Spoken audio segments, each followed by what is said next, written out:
Sige. Thank you, Lord. Thank you, Jesus. Salamat sa praise and worship. Yun po ang katapat ng ating pagsunog ng taba nung araw ng mga baka, ng mga tupa, ng mga kambing, at yun po ang inaamoy ng ating Diyos sa kaitaas-taasan. At kapag siya po ay napapagpala, ay wala siyang ginawa kundi ibaba din ang pagpapala ng para sa atin. And I declare, lahat natin tanggapin, I declare na ang kasagutan ng lahat ng inyong panalangin ay matatanggap niyo sa mga oras na ito. In Jesus' name. In Jesus' name. So, prepare yourself. No? Mas lalo natin ihanda, matapos natin ihanda magsamba sa Diyos, ay isa pa sa pinakamahalaga na dapat nating matanggap. No? Kanina po ay tayo po ay kaalay sa Kanya. Nag-alay tayo ng papuri at ng pagsamba. Ngayon naman po, kung tayo po ay makikinig ng maayos, buksan natin ang ating mga puso at espiritu. Maaari po na ang kasagutan ng inyong panalangin ay magmumula sa Kanyang salita. Okay? Do not forget, habang mainit ang presensya ng Panginoon sa bawat isa, the Holy Spirit now is roaming around. Umiikot po ang banal na Espiritu. Hinihipo ang bawat isa sa inyo. In fact, ang bawat isa sa inyo ay may kasama niya na presensya ng Panginoon upang igabay kayo sa tamang pakikinig upang mas lalo natin maunawaan kung ano ang nais mangyari ng Diyos sa atin. Pero, cuidado kayo. Warning lang. Kasi kung meron ditong espiritu, banal na espiritu na siyang magtuturo sa iyo, nandito po sa kabila, yun naman masamang isang ito na siya naman kukontra sa bawat sinasabi doon. Sabi ng isa, gumising ka, sabi, matulog ka. Totoo yun. Huwag kayong naniniwala na ang masamang espiritu ay hindi nakapapasok sa simbahan. Nakakapasok siya. Mismo ang salita ng Diyos ang nagsabi. Si Jesus mismo, na anak ng Diyos, tinukso ng Diablo. Kaya huwag mo nga sabihin, in Jesus' name. Lumapit pa nga ang Diablo kayo. Sige nga, kung talagang anak ng Diyos, kain mo yan. Tumalong na nga dyan. Sinasagot niya ng salita ng Diyos. O ano sabi ng Diablo? O di ba nasusulat? Ano yung sabihin? Ang Diablo nagbabasa rin ng Biblia. Kasi hindi niya masasabi, o di ba nasusulat? Paano niya nasabi nasusulat kung hindi niya nabasa? Hello? Cuidado. Kaya ngayon, isingin ang ating mga espiritu sapagkat sa mga oras na ito ay makapagligtaro ng mensahe ng Diyos na magmumula sa kanyang pinadala ng mensahera na mula ba sa kanyang bayan, pinili ang bayan ng Israel. Bago sa umuli doon ay samantalahin natin na tanggapin ang lahat ng mga salita at mga mensahe na ibigay sa kanya. Palipanan natin ang Diyos sa buhay ng ating walang makulit sa basta. Punta na ako dito, baka po ano pa masabi eh. Good morning po sa bawat isa. Ako'y nalulugod, pangalawang Sunday ko po dito. Maraming salamat and for me. Okay. So, ilalagay ko lang po sa timer para alam ko ang oras na dapat ako magtapos. Ayan. Magandang umaga po muli at ako'y nagagalak na kayo nandito sapagkat ang mga nandito ay tatamaan ng milagro ng Panginoon. Our topic for this morning is about time of miracle. Wow. Okay? So it's a time of miracle. Maraming beses na nadaanan ang scripture na ito. Maraming beses na maaaring nabasa nyo o maaaring narinig nyo na. Pero kakaiba ang dala ng ating Santong Espiritu na may pahayag. So nais ko na ang bawat isa sa atin ay all ears para matanggap natin ang himala sa umaga nito. The miracles are for those who are interested. If you are interested, pwede kang pumalakpak sa Panginoon. Okay. Time of miracle. Or time of miracles. Maaaring nakikinig ka pa lang ngayon, maaaring ikaw ay nakaupo ngayon, ginagawan ka na ni Lord ng himala. Himala ng kagalingan, himala ng provision, himala ng mga answered prayers. Maaaring ito ay matagal na matagal mong ninanais sa puso mo at ngayon ay babagsak ang himala sa iyo. Nakadepende yan sa pakikinig mo at pangunawa ng salita ng Diyos. Early this morning, I prayed and I could not control it but to cry. First time kong umiyak dito sa simbahan ito, kaninang umaga. Pinaglolo ko ako ng mag-ama dahil daw hindi ko naririnig ang, wala pa akong nagagawang outline. Actually, tapos na ang outline. And I was so overwhelmed by the presence of the Lord because God has confirmed me early in the morning na may babagsakan ng himala ngayong umaga. That's why I cried to the Lord because He told me that in front of my eyes, I will be able to witness the miracle today. And if you are that, rejoice even right now. Kahit hindi mo pa na-receive, ngayon pa lang mag-rejoice ka na. Matumalon ka na dahil gagawa ka ng himala ng Panginoon. Ang sabi ni Lord, paano? At paano mangyayari? Kabarawan ito. Malayo sa kabiyasan, kumbaga. Malayo ni hamak. But the Lord has confirmed in my heart early this morning na makikipag-compete tayo. Makikipag-compete tayo doon sa mga malalaking simbahan. And from there, makikita nila ang glory ng Diyos sa lugar na ito. At magkakaroon ng mga nilalay sa puso natin. At babagsak ang mga pagpapalang kahit ikaw, hindi mo maubos maisip, bakit ako, Lord? Who am I to deserve this blessing? Bakit ako ang pinagsakan ng ganitong kalaking pagpapala? Ang sabi ng Panginoon, because I love you. You don't deserve the blessing, really. You don't deserve the blessing. But because mahal kita, ibabagsak ko ang mga pagpapalang ito. Isn't it enough that the love of God will just be that answer? Bakit ikaw? Tanungin mo sa iyong katabi, bakit nga ba ikaw? Praise God. Second Kings, chapter 7, verses 3 to 9. Okay, basahin po natin lahat sa Tagalog. Sundan po natin ang bawat letra dahil dito po babagsak ang himala ninyo. At kung ikaw ang binagsakan ng himala ngayon, mangyari lang ipaalam po sa amin para nang sa ganun makasabay kami sa pagre-rejoice, okay? So verse 3, 1, 2, 3, go! Mayroon ng apat na may ketong sa pasukanan nito ang bayan at sila ay nagsanusapan. Bakit naupo tayo rito hanggang sa tayo mamatay? Kung ating sabihin, tayo magsipasok sa bayan, ang kagutom nga ay nasa bayan, at tayo mamamatay roon. At kung tayo magsisikigil ng pagkaupo rito, tayo mamamatay rin.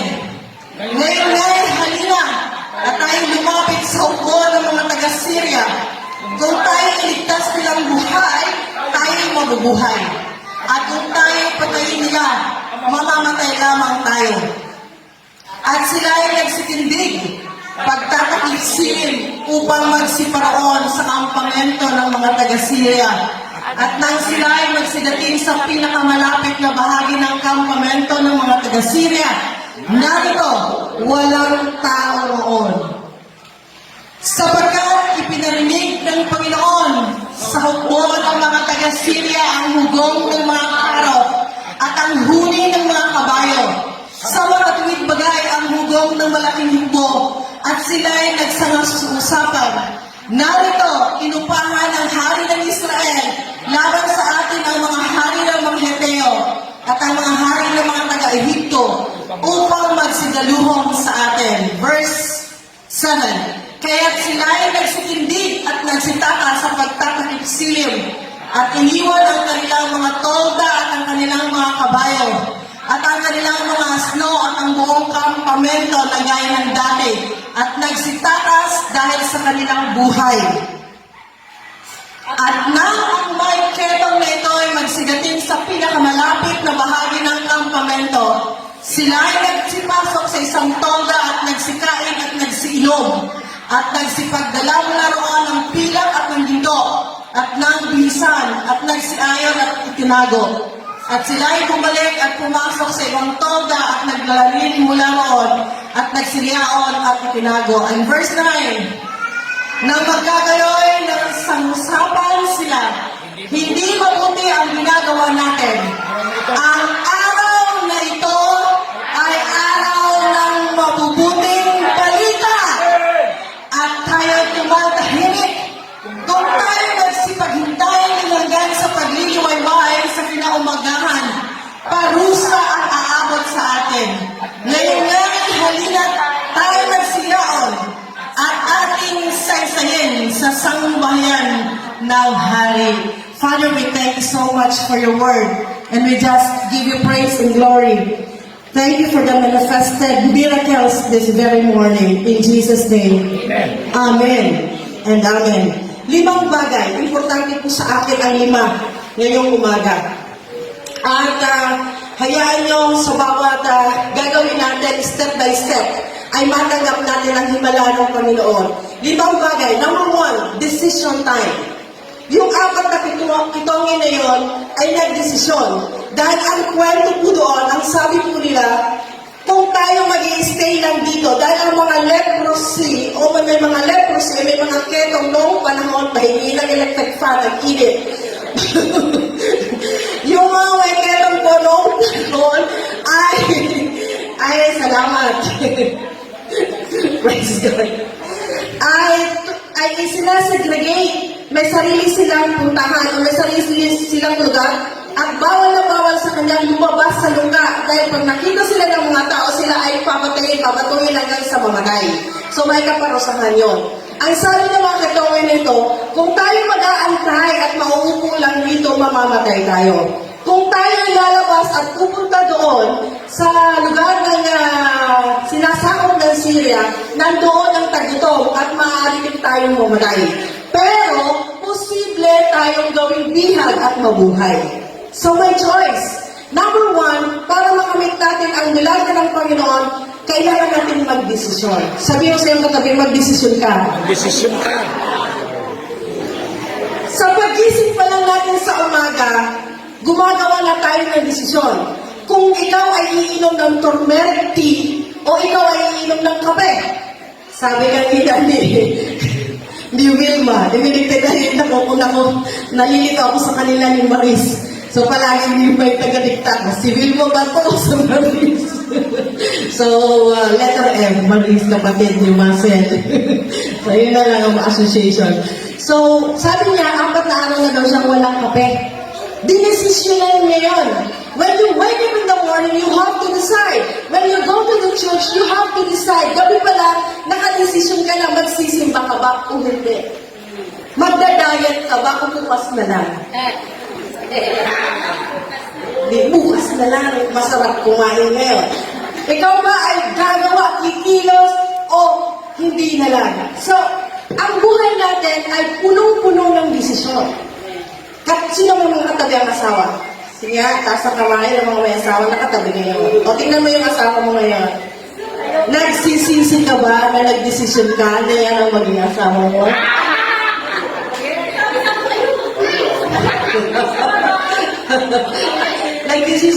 Nagdesisyon ka na yan ang maging asawa mo.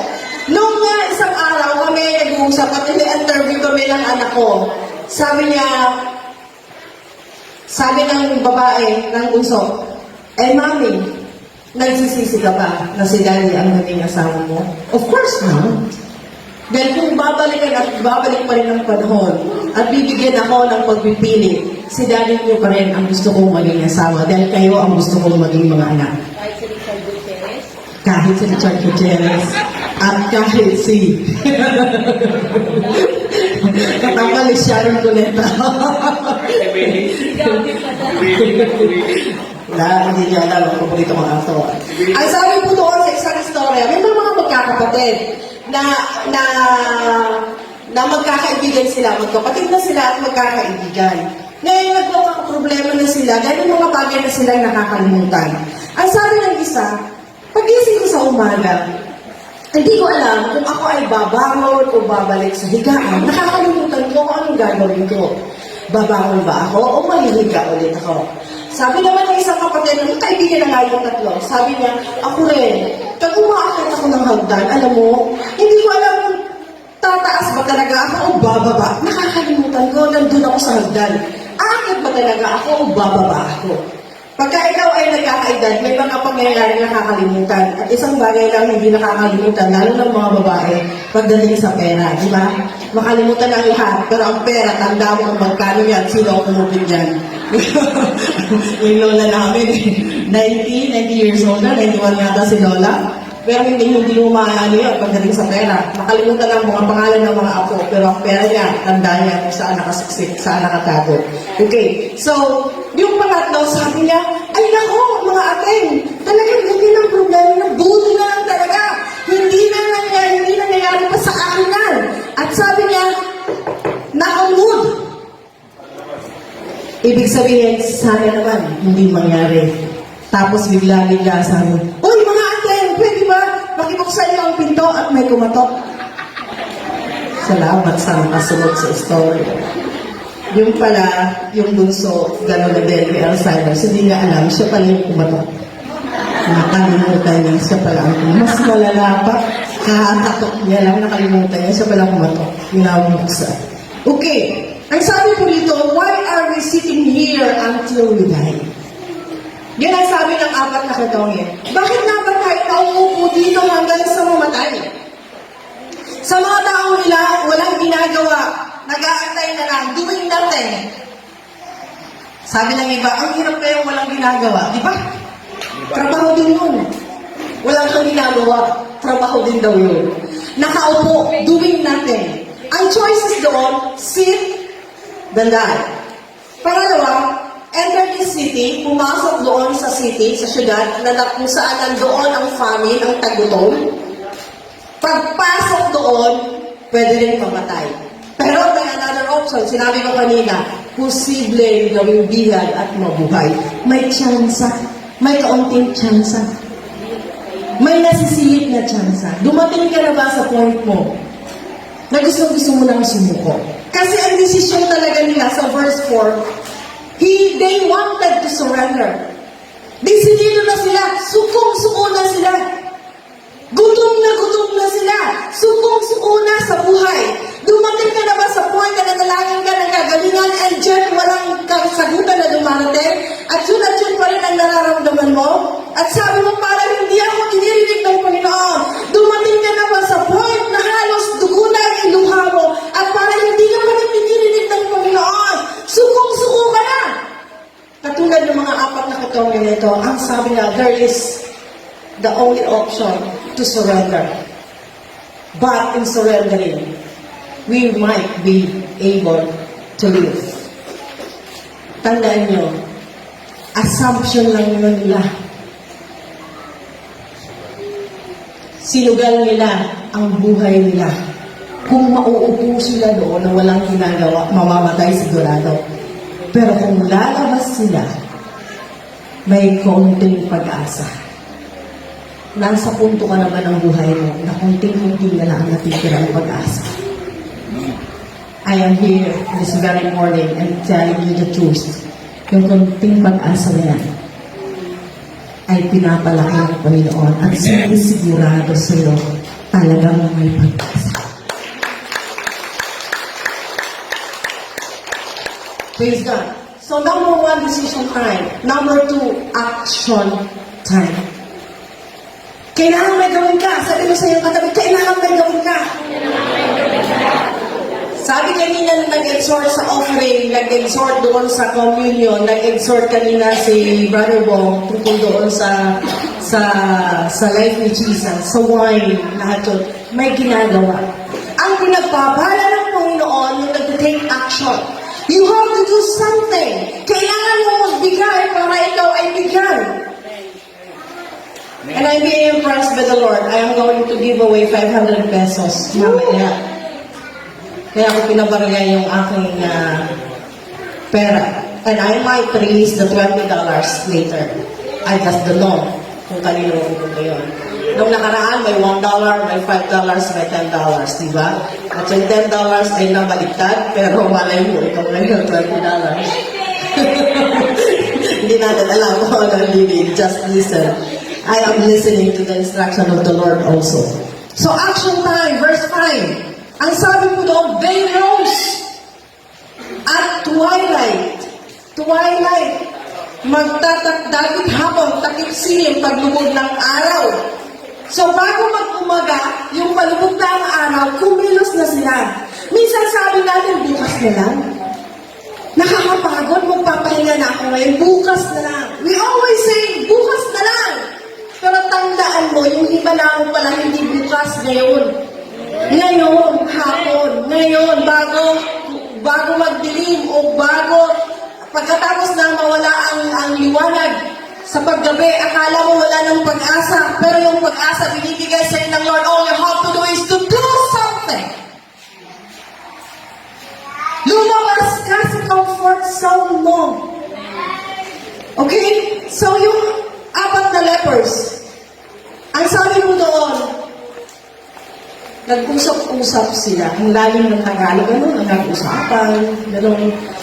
Ang hirap ng desisyon na sila ay nag-usap-usap. Sigurado may kumokontra doon. Dito na lang tayo, masaya dito, mamatay kung mamatay. Okay na ako, mamatay na hindi naman pagod. Okay lang, upo lang. Diba?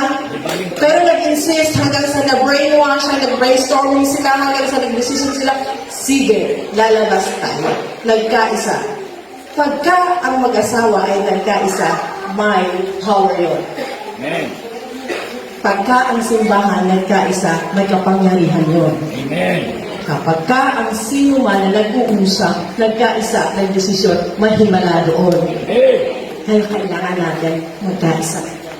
So nagdesisyon sila, nagkaisa sila. Ang sabi po, when you do the first step, the Lord is just waiting for you to do the first step because God is going to do the rest of the step. So, do the first step and God will do the rest. Humakbang ka. Yung hakbang na yun, hakbang ng pananampalataya. Dahil kung ikaw ay humahakbang sa pananampalataya, yun ay ino-honor ng Panginoon. And there is a saying that goes this way, 1,000 miles, thank you, Habi, 1,000 miles of journey begins with a single step. Ako po noon, dahil sa bigat ng katawan ko, umabot yata ako ng 90 kilos. Dahil sobrang, na talaga, sarap magluto ni husband. At hindi man lang niya ako sinabihan na hindi na pala maganda ang itsura ko. Ganda-ganda pa ako sa sarili ko na talagang grabe na yung fats ko.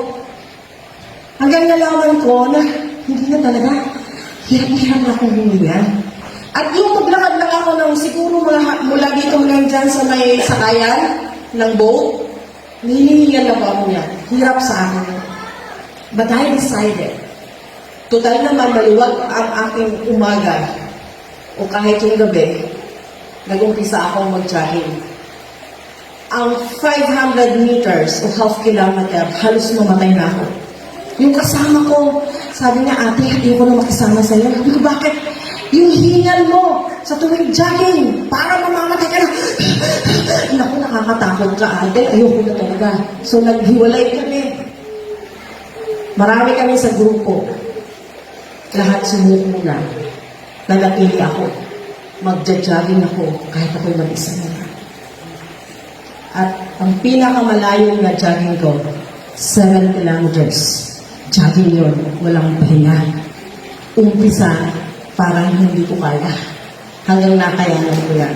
Mula sa Seabreeze, nagpahatid lang ako kay husband sa motor, sa pier, sa umpisa ng pier. Naikot ko yun kung mga nasa Sorsogon ay naikot ko yun hanggang sa Rompiola, sa how do you pronounce that? Tapos yung isang ikot doon hanggang sa pauwi, hanggang Pasibris. 5.33 yata yung kilometers. Diyan, walang pahinga. Pagdating ko sa bahay, halos mapigaan na ang damit ko. And I felt so well. Sabihin pa man, hindi naman nababawasan ng bilbil ko ang taba ko. Wala akong pakialam. Importante, nahit ko ang target ko. Maraming nabawas na calories sa katawan ko.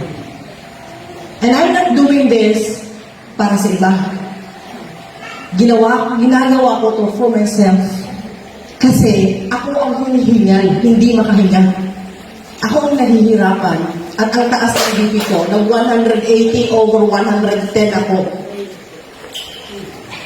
So, sino ba ang magmamalasakit sa sarili ko? Ako din. That's why, naging very health conscious ako kahit sa pagkain. Hindi ako kumakain ng may vaccine, ng kung ano-ano. Kaya napapasubo ngayon sa soft drinks sa sobrang init. Pero hindi ako uminom ng soft drinks.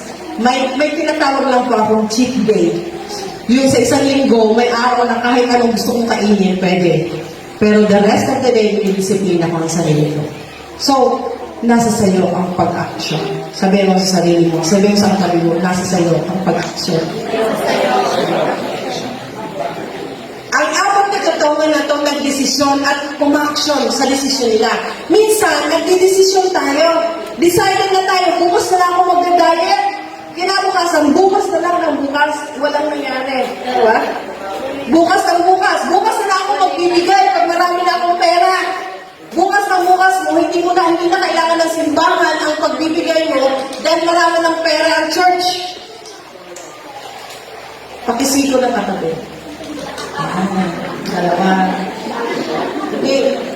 Ang una, decision. Nasusunod po ba natin? Sandali lang tayo. Number 2, action. And number 3, surprise time. Gusto ko to. Pag nag-decision ka at umaction ka, sinisigurado ko sa iyo, pag may pananampalataya yun, may surprise sa iyo siguro. Pagdating nila doon sa city, nagulat sila sa verse 5b. Okay, basahin natin yung B, the second part nun. So the deceased men got up at twilight to go to the Arameans' camp. When they came to the camp's edge, they discovered that there was not a single man there. Ang ina-expect nila, maraming mga armies, kaya yung kanta kanina, tamang-tama, yung pakikipagdigma. Akala nila, ang dami mga armies na bibihagin sila. To their surprise, there was not even one.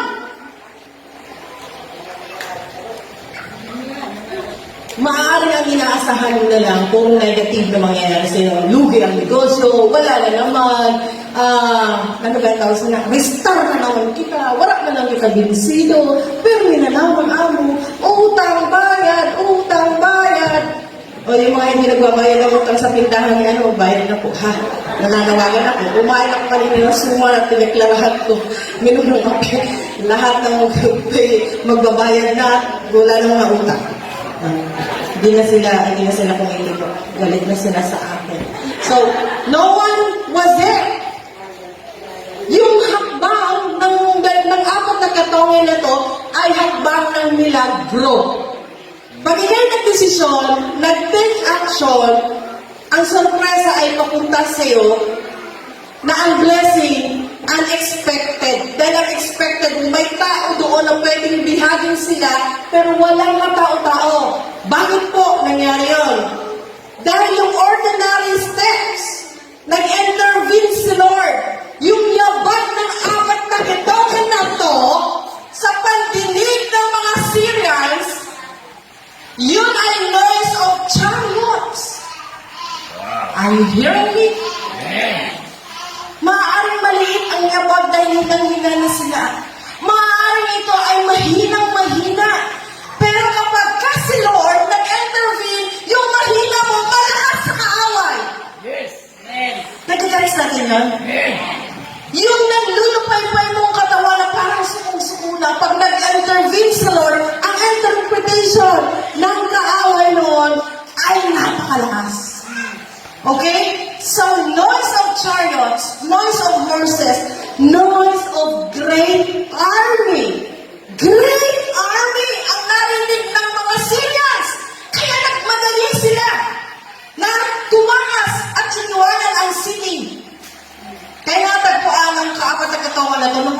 tao doon dahil nagmamadali.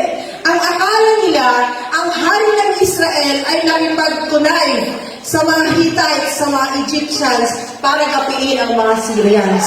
Eh wala nga, sukong-sukong na rin pantay ang hari. Alam niyo po, sa natural, kung tayo sukong-sukong na, at yung pagsuko natin, sinuko natin sa Panginoon, you and God are a majority already. Yes! Uulitin ko, you and God are a majority already. Kahit nag-iisa ka na lang sa laban ng pananampalataya, ang testimony namin, uulitin ko lang po, nung nakaraan sinabi ko sa inyo, ako lang mag-isa ang nakakilala sa Panginoon, nakasama ko ang kapatid ko, pagkatapos nakasama ko ang mga kapatid ko pa na iba, then sumabay na rin ang nanay ko at huli-huli ang tatay ko. Hindi ko sila sinukuan. At ang una kong tinuro sa kanila ay tithing. Kaya hanggang ngayon talagang may hit sa tithing. May demand, may command na ang tithes na yan. Kahit na hindi ka magsimba, nakakarating yan sa simbahan. Pero hindi yun excuse. Okay? At nung makakilala ako sa Panginoon, ang desire ko, ang mithiin ng buhay ko, sabi ko, Lord, bigyan mo ako ng asawa. Asawa makakilala sa iyo at magpapastor katulad ko. And God answered my prayer.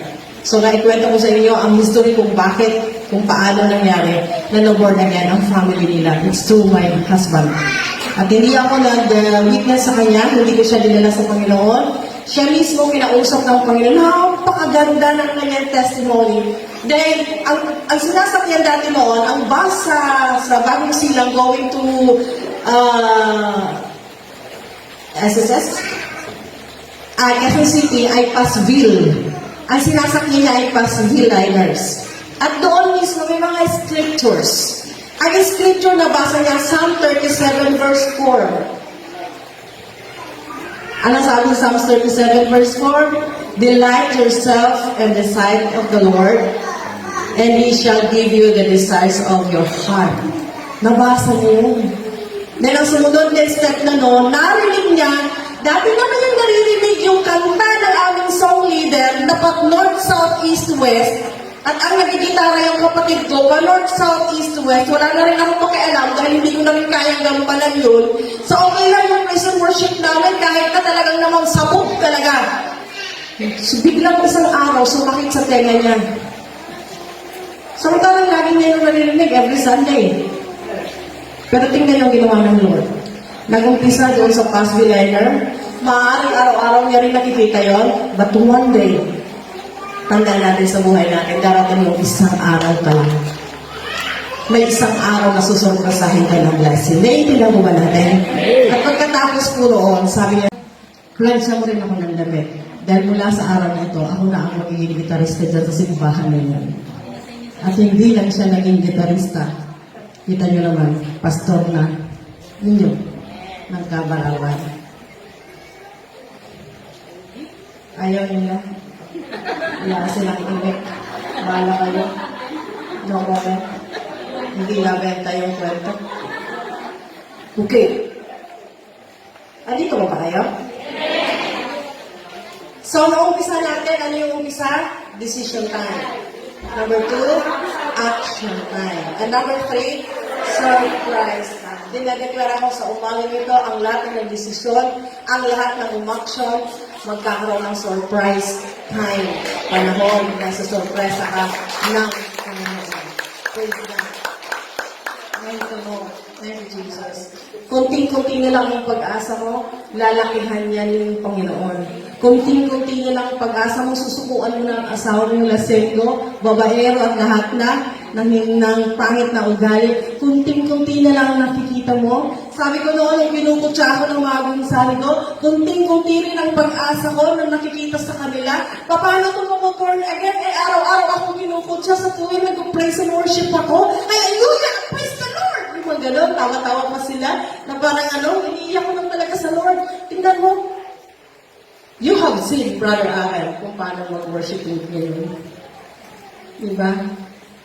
At bawat pag nakikita ko sila, ayoko.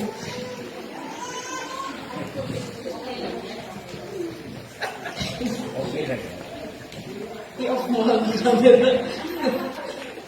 At kapag kaya nakikita ko sila, I am just being reminded by the Lord. This is my greatest gift to you. Palaging inaano sa akin ng Panginoon, di ba sila pinakamalaking regalo ko sa iyo? Ang pera, madali lang matunaw yan. Kaya yun, magbibigay pa rin ang lang mamaya. Pero ang salvation, forever yan. Reward mo yan sa Panginoon. Ang dinisplayhan ko lang ng ugali, asawa ko. Asawa ko nag-minister sa kanila. And to see them serving God, kasama ko na asawa nila, pamilya nila, wow, Lord, kaparte, di ba ko ng amin na yun? At pagdating ko sa langit, masasabi ko, Lord, mission accomplished na ko.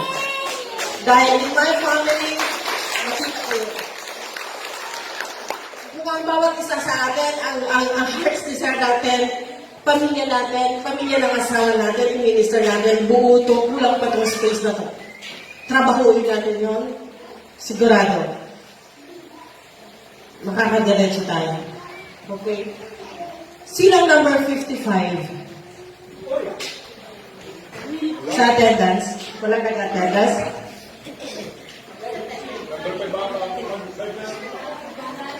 Number 55 po. Ha? Okay. Asan si Rafi? Baya.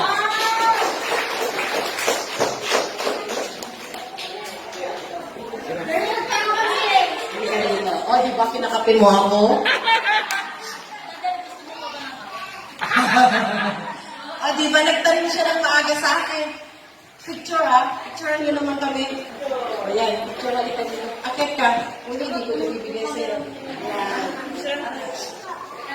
May uhog pa ako. Ano ba yan? Uy, pupunta na ako pera. Kaya ka nandito dahil sa pera mo. Ayan. Ang tagal ni Aye. Nagaligaw pa tayo. Okay. You're welcome. Praise God. In-impress kasi sa akin ni Lord yung number 55 kanina pa habang nakaupo ako dyan. Hindi ko alam. Meron akong $20 dito. Hindi ko alam kung para kanino to. Pero ilalagay ko to dito. Depende sa direksyon ng Panginoon. Kung walang direksyon, hindi yan marirelease. Akin pa rin yan. Okay, so decision time. Ang number 2 natin ay action time. Ang number 3 natin ay surprise time. That is a surprise. Diba? Salamat sa kape at saka sa suman. Praise God. Una-unahan lang yan eh. Wala namang balak pumunta doon. Hinahanap ko lang asawa ko. Tingnan mo, di ba? So, it's a surprise. Number 55 siya. Okay. Number 4, enjoyment time. Isa-surprise ka ng Panginoon. Yung ini-expect mo na konti, lalaki yun. At yung parang wala ng pag-asa, magkakaroon ka ng pag-asa. So number 4 is enjoyment time. Verse 8. When these men came to the edge of the camp, they went into a tent to eat and drink. Then they picked up the silver, gold, and clothing and went off and hid them. They came back and entered another tent, picked things up and hid them. May mga meaning po ako niyan. Yung enjoyment time. The Lord wants you to enjoy. Sabihin mo sa'yo katabi, gusto ng Panginoon mag-enjoy ka? Mag-enjoy ka. May enjoy mo yung mga tao mo na hindi sutil. May enjoy mo yung asawa mo na hindi problema. May enjoy mo mga anak mo na hindi tamad. Walang umaimen. May enjoy mo yung pamilya mo na hindi kamukha mo, away lang ng away. May enjoy mo. I am declaring enjoyment, blessing today, enjoyment time. It's time to enjoy. Ilang taon ka na, kaya yun ang hinihingi ko sa Panginoon, enough for the pains. I was declaring this morning, enough for the pains. Tama na, Lord, ang lahat ng pinararanas mo sa mga taong faithful sa simbahang ito. Tama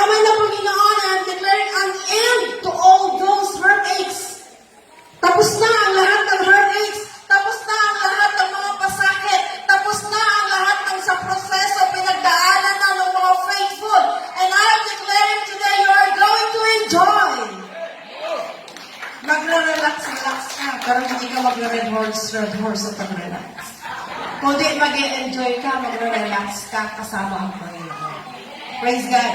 So, may mga meaning po ako dito. Yung enjoyment na yun. Yung eat, when you eat, your table is full of food. May ref ka, hindi puro tubig ang laman. O kung hindi man, katulad ng bata na tinanong kagabi, wala daw silang ref. Pero meron silang dalawang electric pan, meron silang dalawang TV, meron silang... Natuwa ako doon sa contest nila ng pastor ko. Okay. So, yung food for the table, those are needs. Yung needs mo sa pagkain, yung hindi ka nag-worry na everyday dahil natural yun.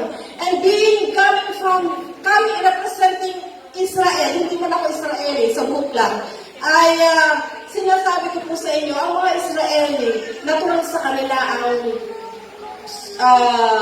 pagkain na lahat ng doon. Supply, abundant. Nandun, natural sa kanila, may prutas, natural sa kanila na kumpleto ang gamit. I'm declaring today, kumpleto ang gamit sa mga bahay. Ang hina ng hey, parang hindi na wala. Uulitin ko, kumpleto ang mga gamit sa bahay. At yung bahay talagang bahay.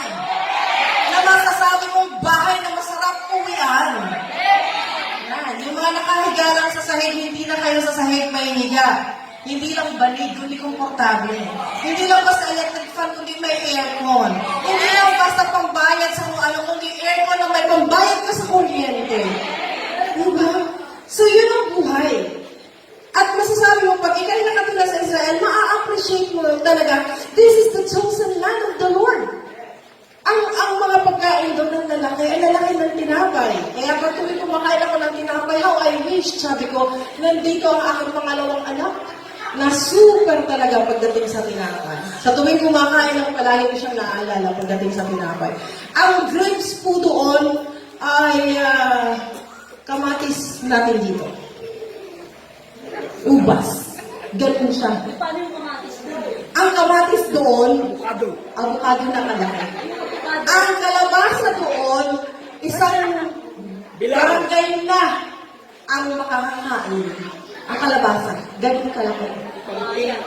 Ang eggplant doon, ang lalaki. Nagulat ako, tawa ako ng tawa. Sabi ko, totoo ba ito? Hindi ba ito nananaginip ako? Hinawakan ko talaga yung, ang laki ng kalabasa. Sabi ko, kalabasa, anong ganito lang? Bakit ang laki? As in, ang laki talaga, ang laki. As in, ang laki. Hindi ko ma-describe. At masasabi mo, when you go there, you are believing na may makasusunod sa akin doon. When you go there, makikita mo at makakapagsabi ka, talagang bayan ito ng Diyos. Bayan ito ng Diyos. Praise God. Sino gusto makarating ng Israel? So they ate. Needs po yun. They drank. Wants na yun, di ba? Kasi hindi naman talaga need ang magpakalasing or whatsoever. Pero yung mga ano na yun, sobrang-sobrang na sa buhay. I'm declaring today, higit pa sa needs, makukuha din po ninyo. They carried silver, gold, and clothing. It talks about pleasure. Ang mga Israeli, may time talaga sila ng vacation. They go abroad, pupunta doon sila sa Ilat, yung lugar na mababa sa Israel, at doon sila nag-enjoy doon sa Dead Sea, naglulutang-lutang. Alam niyo ba na merong mabubuhay ka sa Dead Sea? Si Bong lang yata na kaintindi ng joke ko. Dead Sea, patay na dagat, pero mabubuhay ka. Kasi hindi ka lulubog. Ikaw ay sa taas lang. Lutang ka lang doon. Kahit ano sa akin yung tatalon ka at magpapakamatay ka sa dagat, sorry, hindi ka tatanggapin ng Dead Sea. Lulutang ka. Okay? Doon sila nag-enjoy. At talaga abroad may budget talaga sila. So makikita mo yung buhay na this is life. Masasabi mo, this is really life. Hindi yung, ano bang buhay na to? Pagising sa umaga, ano bang asawa to? Ito na naman. Nagsawa sa asawa. Okay. Then last is, number 1 is decision time. Number 2, action time. Number 3, surprise time. Number 4, enjoy my time. And last but not the least, verse 9. Ano ang ginawa nila? Okay. Then they said to each other, we're not doing what is right. Today is a day of good news. I am declaring to you today is a day of good news. I am bringing you the good news. Time of miracle. Today is the day of good news. Good news. Good news. Kung may mga tao umakit sa bahay mo at puro bad news, kanselahin natin yon at dinedeklara natin ngayon ang good news. Katulad yan, may 500 siya. That's good news. Pag-uulan niya ng malalaki, kung maaari nga lang, itago lang yung 500, pero kailangan kasi yung pera yan. May mga tumatanggap kasi ng blessing sa akin, yung ginagawa nila, nilalagay nila sa packet lang, yung pera. At ginawa pa akong ng packet ng blessing. Sabi ko, wag mo naman ganun. Para akong magnet ba ng blessing. Ginawang magic. Alam mo po, ate, yung binigay mong pera, ando na sa wallet. Sabi ko, bakit? Paakyatan mo ng pera. Alam mo, maraming umaakyat na pera. Ginawa ko namang magic yung buhay ko na Faith mo yun, hindi yun dahil sa binigay ko. Okay, so number 5 is sharing time. Yung nagpakasasa ka, natuwa ka sa buhay, na-enjoy mo, remember that the blessing, kaya sobra-sobrang binibigay ng Panginoon, it's not for you anymore. Gets natin yun? Ang blessing kaya sinusobra, di ba? When you give, God will give back to you siksik-liglig at umaapaw. Kaya siksik-liglig at umaapaw, yung umaapaw na yun ay para na sa iba. But I am telling you, the Lord wants you to enjoy first the blessing. And after that, you will enjoy. Hindi yung pinamigay mo na ang lahat na gamit sa bahay unless na talagang may leading. Tapos kayo nag-aaway mag-asawa kasi wala na kayong gamit sa loob ng bahay. Pinamigay mo ang lahat ng yung pinggan at plato at kayo ngayon ay kumakain na lang sa dahon. So, use your mind. Okay? Common sense po. Kaya bibigyan ka ni Lord ngayon ng surprise blessing, na yung blessing na yun ay mag-uumapaw because you need to share it with others. Okay? So, sharing time. Sabi nila, hindi ito maganda na ating ginagawa. Na nagpakasasa tayo sa sarili natin at kinalimutan natin ang iba. Sometimes, people are like that. Pag wala, pupunta sa pastor, magpa-pray over. Naaalala si pastor kung may sakit. Ang sasama ng tingin nila dahil sa akin. Sasama. Yan. Tatawagin si pastor kahit natutulog, ikisingin kasi yung anak nawawala. Kailangan si pastor. Tapos si pastor iyak-iyak. Sige, pray. Lay hands dito, lay hands down. Iiwanan ang sariling pamilya, pupuntahan ang mga miyembro. Dinaklarahan, yumaman. At sabi ko, pastor, dideklarahan kita, huwag mo makalimutan ang tithes. Opo, pastor, sige po. Di ba may kwento niyan? May kwento na rin yung pastor siguro yun. Na siya ay walang trabaho at nagpa-pray over kay pastor. Sabi ng pastor, sige, dideklarahan kita, basta mag-tithes. Yun. Kung ikaw ay bibigyan ng 1 million, magbibigay ka ba ng tithes mo? Opo, pastor, ibibigay ko talaga yan. So, magkano ang tithes sa 1 million? Uy, magbilang na kayo. Kasi pag bahala kayong pamilya, hindi kayo marunong magbilang pa kung walang calculator. Diba? So, 100,000. Ibibigay ko yan talaga. Sige po, kung ito ay magpapalain ng 2 bahay, ibibigay mo ba kay pastor ang isa? Opo, ibibigay ko po. Eh, paano kung 2 baboy? Sabi ng membro, pastor naman. Alam mo may 2 baboy ako eh. Ang hilig natin mga ako, nung mga wala pa. Diba? Lord, magbibigay ako sa'yo, pagpalain mo lang po ako. Pero tandaan natin, pag nangako tayo, dapat tuparin natin. Pag pinagpala ba kayo ng Lord, ibibigay niyo ang dapat sa Kanya? Marami nang humihikap, nakikita ko. Nahuli ko. Okay. Praise God. Kung nangangako ka na pagkatapos ng pagpapalain ka ng Panginoon, ay babalik ka sa simbahan at pagpapalain mo ang simbahan at pagpapalain mo ang iba, you deserve to be blessed by the Lord. You have to share it. So number 5 is sharing time. Tell! Tell! Sabi mo sa ating katabi, tell! Sabi mo sa katabi, tell! Bakit pag kami nangyayari na masama o na ugong-ugong na balita, ang sarap-sarap makipag-chismisan, di ba? Pag ang asawa ay nalukalat yan sa buong barangay, ang bilis! Halimbawa, yung anak, nabuntis ng ganito, pagdating doon sa dulo, nanganak na. Ganun siya kabilis. Pero bakit pagka Christianity, ang pinag-uusapan, nahihiya magsalita, mag-share. Ikinakahiya. Hindi dapat gano'n. Ako po kahit sa inyo ako dalhin, dahil madaldal po talaga ako, mag-uumpisa ako sa istoryang natural, ang kaduluduluhan yan, makikita mo, tataas na ng kamay ang kausap ko. Nagugulat sila, ano ginagawa niya? Sabi ko, di born again.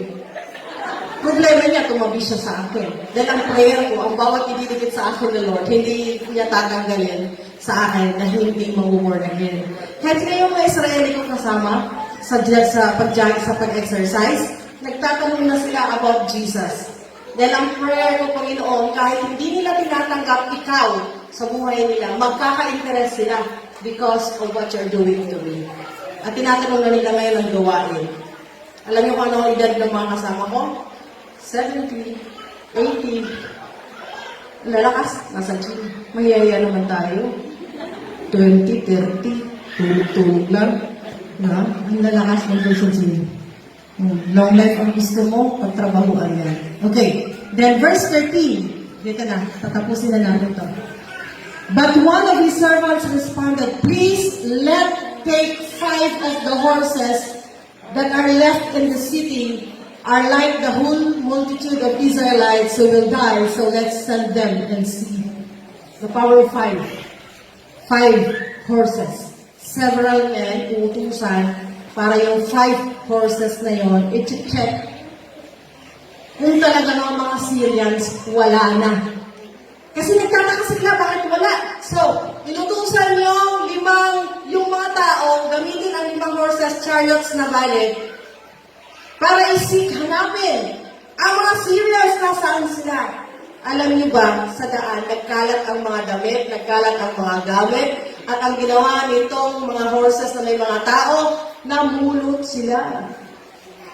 Gusto niyo ba sa paglabas ng inyong bahay, sa pupunta niyo, pupulutin niyo lang ang grasya? Katulad ng provision ng Panginoon. If you are going to decide to yourself,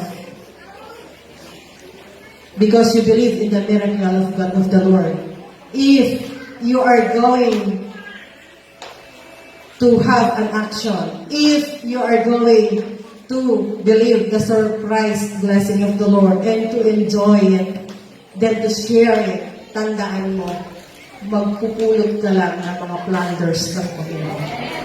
Plunders ng mga kaaway mo. Pag sinabi mong plunders, yung mga tira-tira na, ay yung mga naiwanan nila, nagmamadali kasi silang tumakas to save their lives. Tapos ikaw, wala kang ginawa na effort, hindi ka nakipaglaban, ikaw ang nagsamsam nung mga naiwan nila kasi nagmamadali sila. Yung silver, yung gold nila, yung pag-aari nila, napunta sa'yo. Yung bahay nila na pinakasa, na kumpleto ng gamit, napunta sa'yo. Yung sasakyan nila, nasulumayas sila, nataranta. Galakala nila kung anong gagawin sa kanila na ilipat sa pangalan mo. Meron akong isang kaibigan online ang pinagkatiwalaan ng lahat ng gamit, pati sasakyan ng isang tao. Hindi pa yun nakakilala katulad natin. Ang gaganda ng gamit, ang ganda ng pangalan, pati sasakyan. All they have to do is to take care of those properties at kanila na yun habang wala sila. At maaaring mangyari yan sa'yo. Hindi lang basta mag-take care ka ng property ng iba, kundi sa'yo. Do you believe that? Do you believe that? Praise God. That's why I'm so excited this very morning dahil alam ko tatamaan ka ng milagro ng Panginoon. Nakita ng Lord ang pagtsaga mo mula nung inumpisahan itong gawa na maaaring bago ka lang. Pero yung faith mo ay nandoon. Naniniwala ka sa milagro ng Panginoon na ibabagsak niya at ikaw ay nagdidesisyon. This is your decision time and action time, and you're going to have the surprise, your surprise time, enjoyment time, and you promise to share it. Then, I am declaring the plunders to be with you right now. In the name of Jesus, you start up in the name of Jesus. Sige po, tayo po tayo lahat. Sa harap ng Panginoon, ako'y mananalangin. Praise God. You stay on your, wherever you are, kahit nasaan kayo, pwede kayo dyan na lang. Huwag na tayo magsisigan sa altar ng Panginoon. Be sensitive to the move of the Lord.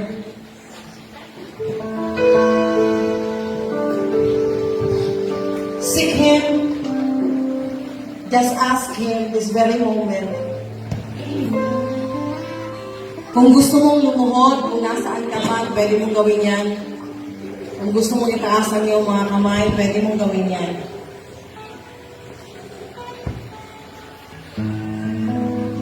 You and your God alone this very moment. Praise God. Praise you, Jesus. Talk to God right now. Ikaw ay mag-usap sa Panginoon. At sabihin mo sa Kanya ang nais mo. Anything you can make as a covenant. Ano yung pangangailangan mo at ano yung covenant mo sa Kanya.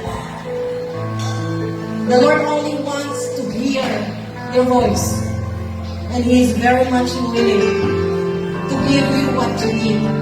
This very moment. To give you your miracle. Anong milagro ng buhay mo ang gusto mong makamtan ngayon? Sabihin mo yan sa Kanya. You can close your eyes, pwede mong pigitin yung mga mata, pwede mong itaas ang iyong kamay, pwede kang lumuhol kung gusto mo.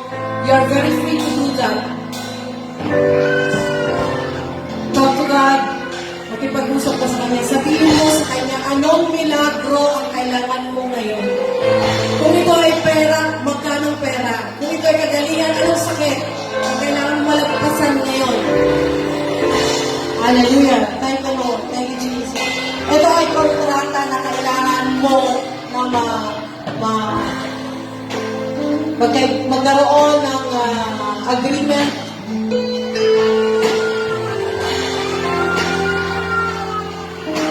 Capital sa business or whatsoever na kailangan ng milagro ngayon. Then talk to God is very much willing kung paano ang apat na gagawin na to. They don't deserve to be blessed, but God has blessed them tremendously.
Lord, and I'm going to declare, Father God in heaven, narito ang iyong mga anak.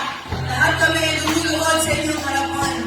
Kami ay naniniwala sa iyong mga himala. And right now, Father God, as we take action, Father God, sa aming pananampalataya, as we kneel down before you, we receive your miracle this very morning, oh God. Lord, maraming salamat, Panginoon. Salamat sa iyong grasya. Salamat sa iyong mga himala, O Diyos. Salamat, Panginoon, sa himala ng kagalingan, sa himala ng provision, sa himala, Panginoon, ng mga answered prayers, sa himala, O Diyos, ng kapagalan, na aming pinanalangin noon, kamahal, O God. Lord, there is a twist and there is a sudden change of the status of our financial needs, O God. Lord, ang aming financial stability ay magpapalaman sa bawat isa, Panginoon. Lord, maraming salamat at sa lahat ng nagtutulungan ay nagsabi ng Amen and Amen.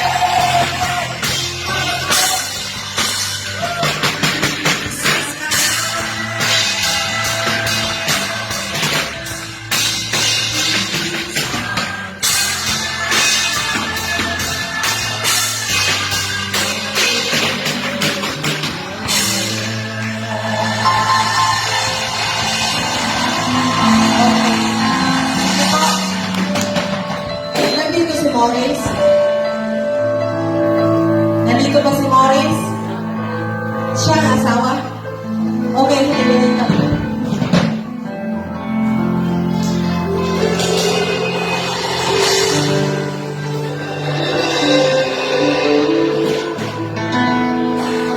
Okay, halika. Maliit lang naman ang amount nito. Pero, I'm giving this to you. Hindi ko kilala ang asawa mo. Okay? Hindi kita kilala. Kilala ka ng simbahan ito. But there is an impression in my heart na sa iyo ibibigay. Dahil ang pinakakapital ng attitude. Ang kailangan sa pag-angat sa buhay ay ang ugali, ang attitude. It means lang. Pag ikaw'y mag-abroad, kapital mo ang ugali. Pag ikaw'y pumunta, that's why I'm giving you this.